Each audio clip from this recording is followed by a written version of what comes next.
I have a brief response to this wonderful paper with the sacred and the everyday as its theme, and specifically I'm interested in the circular pattern of the northern Italian uneducated Rosa, and the educated Sicilian American Tony Artizzoni, who converge at the end through the trope of storyteller. It is interesting for me to see these convergences because we recently finished, and you're going to see this later on in the day, a book called Italian Women in Chicago, for which I was an editor. And the fascinating thing to me is all of the evidence in this book about cultural Italian Catholicism that I had never paid much attention to till I read Mary Jo's paper and then went through it. All of these things that I refer to are mentioned in the book. Okay, a priest blessing the house before Easter, a ghost bride whose body has not decomposed, a section by Anne Sorrentino on how the kitchen, her Sicilian kitchen when she was growing up, followed the religious calendar, Halloween, St. Lucy, La Vigilia di Natale, many, many mentions of local festivals, fests, many mentions of thanks to Jesus and Mary, particularly Mary, for favors received. A whole story of Mother Cabrini, who of course is here. Elaborate, elaborate wedding details having to do with putting on bella figura for the guests in attendance. Societies, many societies mentioned, in which women participated as joiners in a way to achieve, and in fact I'm going to read a piece from Lou Corsino's piece, in a way for women to achieve status. The fact that, listen to this one, the Italian Cultural Center in Stone Park was begun by Father August Feccia. So this is a religious, but the center is not called the Italian Religious Center, it's called the Cultural Center. A sense of religion as a theme, which in my introduction to the book, I write about how important this religiosity is. Reverence for la mamma, la grande mamma, which you see over and over again in pieces. In one piece that Fred Gardafe wrote in particular. Carlo Lombardo's comment on when his very beloved grandmother died, they gave her a fantastic Sicilian 3-day wake that reminded me of things from the 60s. Serafina Ferrara, a businesswoman in Chicago, who was baptismal godmother to 300 kids, confirmation sponsor to 250. The born-again experience of Joyce Garrow, who writes in this, in our book, she was in the 70s a gold digger on the Dean Martin show. And now, she had a born-again experience. Now she's a music minister at church, and she attends daily mass and communion. The Christmas Eve extravaganzas held at a woman named Ruby Saratella, now deceased, house. Many mentions throughout this book of the ritual eating of fish on Christmas Eve, and then the use of space for women to gain prominence. This is from Lou Corsino's piece. Many Italian women responded to these exclusionary processes. He's talking about the fact that in Chicago Heights, the men ruled, not the women, by creating their own forms of participation and their own sacred spaces. Auxiliary church organizations, such as the Altar and Rosary Society, the Mother Cabrini Society, the Mothers Guild, the Holy Name Society, the San Rocco Choral Group, provided opportunities for women to gather in the name of the church. In particular, rosary circles in one's homes were occasions for religious devotion in a less gendered social space.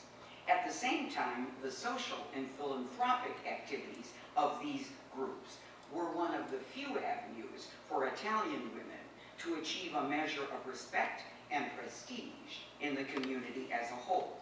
Obituaries of these women almost invariably mention participation in one of these organizations as an indicator of the good deeds and valuable contributions they made to the community. It also dawns on me in talking to you, if you read interviews in Italian popular magazines of famous people.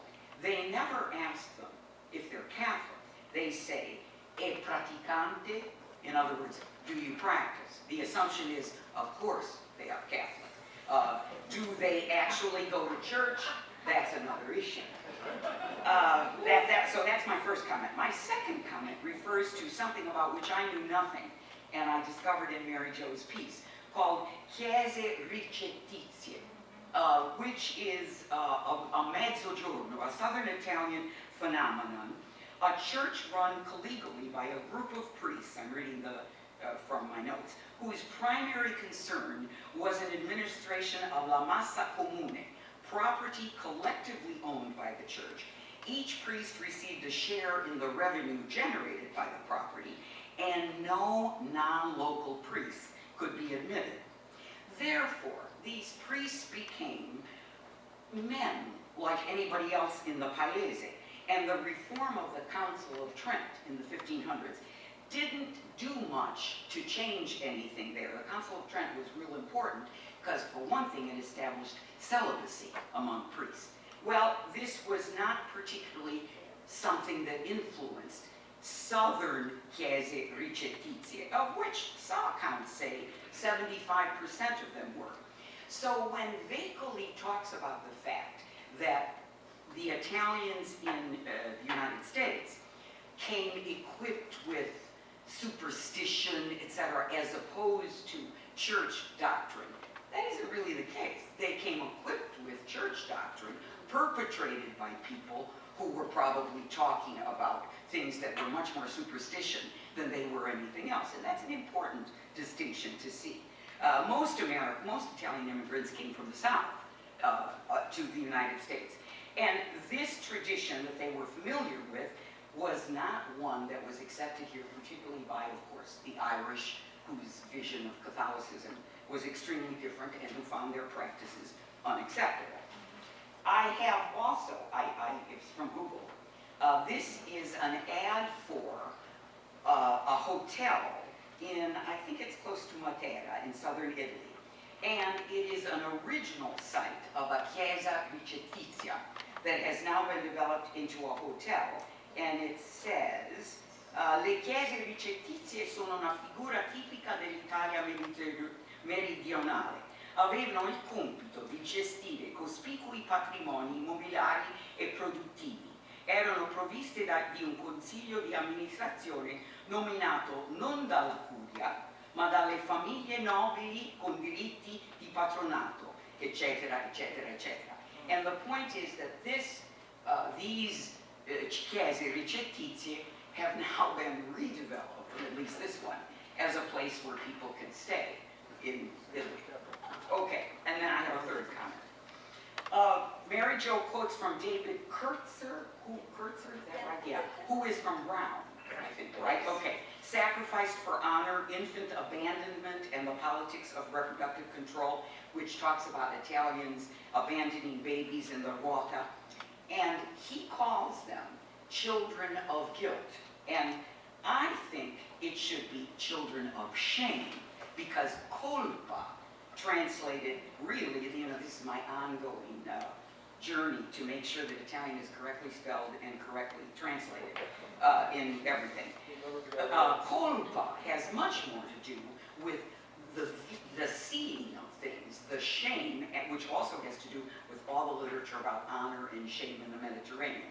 So yesterday, I emailed him and I said, by the way, I think that your translation is incorrect. And I thought, when he gets my age, you can do anything.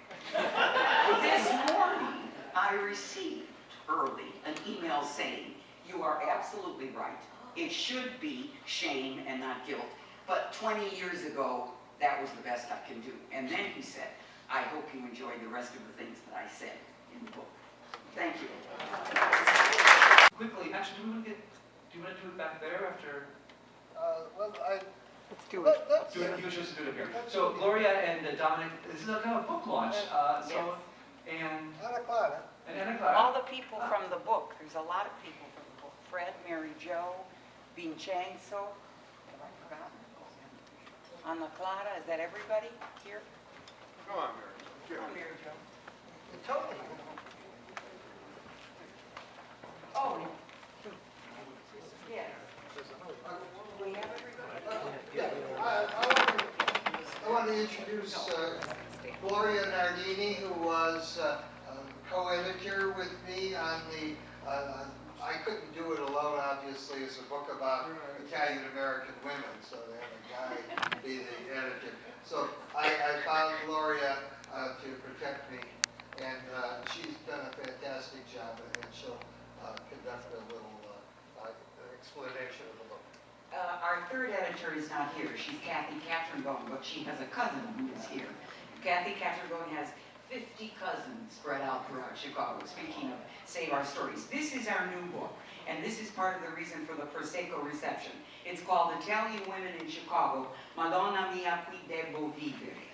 And it's a compendium of assorted things. There's a first section that's a historical section that Dominic curated that talks about Mother Cabrini, Florence Scala, Mary Tina de Rosa, all kinds of Chicago women whose stories are known and not particularly known.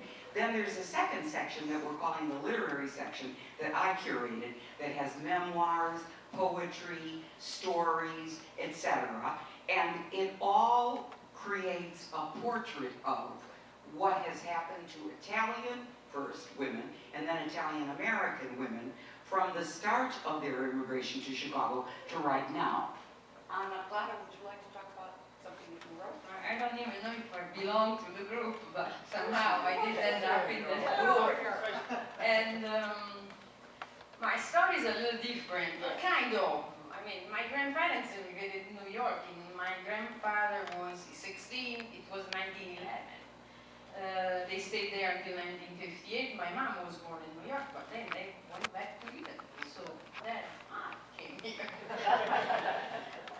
So on the reverse, right? And I came here and I was a lecturer sent by the Italian government. Dr. Silvio Marchetti was my director.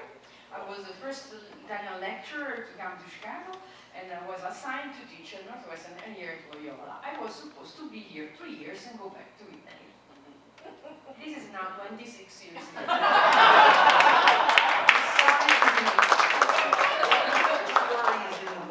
Very true. Just briefly, I talk about Rosa Casatari, the work that I spoke about early this afternoon. And I talk about what it's like teaching it. It's a very teachable book, and the students love it. And I so terribly want to take it off my syllabus, and then every year the students say, you can't take it off the syllabus. It means so much to us. Make sure the next group that you teach gets it. That's it. And I talk about the untalkable, the mother. I talk about my mother after I went through therapy. And she says, well, I like that you're getting help, but don't tell them anything about the family. My mother was an incredible woman of faith. I'm sure she converted more people, I mean, than just about anybody. She actually left the Catholic Church and joined the Christian Assembly, but never stopped ministering her whole life. When she died, we found throughout the house little prayer slips for everybody. But she used to, we talked earlier today about guilt and shame and so on. She had a mother who committed suicide. She had a father, a father-in-law, and a husband who were murdered. And yet she raised 4 kids. And we get to the point, and a lot of the way she kept us sane, or maybe we weren't sane, was by lying to us. And she took those lies with her to her death. And so this is the story that I wrote about, that is what happens when you find out that the woman you learn truth from is full of lies. I wrote about my mother. She was a seamstress. She came in the States to follow my father, and she wanted to be with him. So she left a very nice job in Italy so that she could live with my family. And she worked at Art Schaffner and Marx, and I wrote all about what her experiences have been in the United States. That's all. You're in the book, right? You're in the book. Get over yeah. here. You gotta come up, yeah. You gotta say, right. Yeah, I'm Lou Corsino, and I have a little piece in the book about gendered spaces. I grew up in the same community that Dominic grew in Chicago Heights, and I talk about gendered spaces as, well, first, even before I start, let me say one thing. Having been here today, I come away today being a little smarter than I did when I started, a little bit more Catholic and a little bit more Italian. So I think that was all a very nice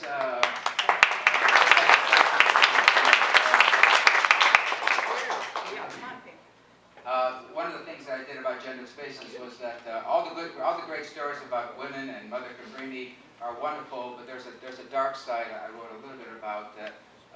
Italian women weren't allowed to be in public spaces. Their place was in the home. So I write a little bit about how Italian women were excluded from places outside the home in Chicago Heights. And as a result of that, lived lives that were maybe not as full and not as rich as they could have been. As rich as they were within the home, they were denied in some ways opportunities. And maybe the question maybe you asked, I think the church was a gendered space. And the closer you got, and I can be respectful here, but the closer you got to the altar, the more women were, when it was a sacred place, the less women had opportunities to participate in those types of activities. And that's just one example of, I do a little bit on analysis of those types of things. They give you the altar at Rosary. Tony, you have to come up too. Pam? These are all people who are in the book. Yes, Yes. No. Hi, I'm Pam DeFilia, and I wrote about Tina DeRosa in the book. And Tina was a Chicago woman who actually went to Wonderland College next door up here. And she was a gifted fiction writer. She wrote one great book called Paper Fish. It was a story about a true Chicago story, kind of about her own life growing up on Taylor Street. And her dad was a Chicago cop in the book. And just her adventures as an 8-year-old girl growing up in this Italian-American family. And Tina, unfortunately, left us. She died of cancer at about age 62 a few years ago. And Fred was a mentor for Tina and a good friend. And so salute to Tina. Thank you. Tony? I was surprised to be in the book because when I first read about it, what's the title? Italian women. Italian Women in Chicago, I did think that my work was eligible. But then Dominic said, no, there are some men whose work can be included. The collection has one of my short stories called Nonna, which is about an elderly woman. I lived on Taylor Street for 2 years. After I finished college, I came back to Chicago to work. And she's childless, and she wanders the streets, confused because the neighborhood has changed, because Daley has ruined it, because Circle was built. Florence La Scala is mentioned, is referred to not by name, but the woman who came to the door. And it's about the neighborhood and the change of the neighborhood. And she ends up in a Mexican bakery buying flatbread. We also have Anne Rubino wrote something. Yes, Anne's not here, but we can have her husband or her daughter speak to the story. It's your mother that she writes about. Well, this is in regarding to my mother. My wife is not Italian. She's half Swedish and half Irish. And so what she wrote about was the relationship between my wife and my mother. And my mother was not an easy woman to deal with. She made life miserable for me as well as for my wife. So you have to read the book to appreciate it.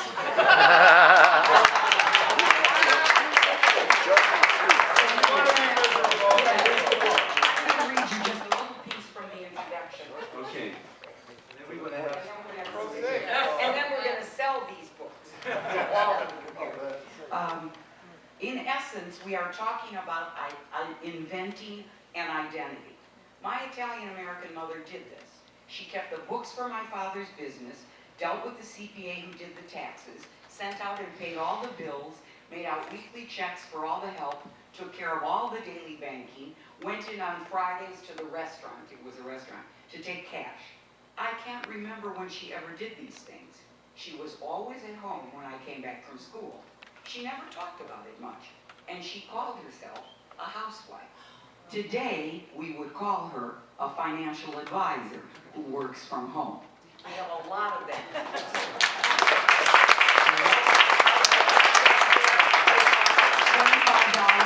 $25, we'll all sign them for you, and Dom is going to collect the money. All right, so let's go back to the